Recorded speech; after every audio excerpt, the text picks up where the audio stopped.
અને મન ખો તારો નહીં આવે વાર રે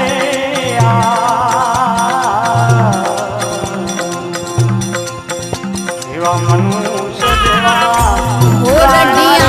મારું ગામ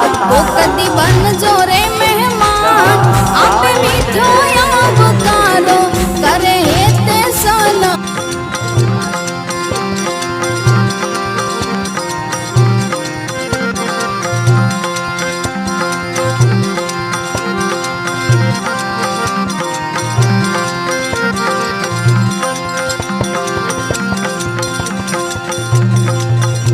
એવા ઊંટ ના અવતાર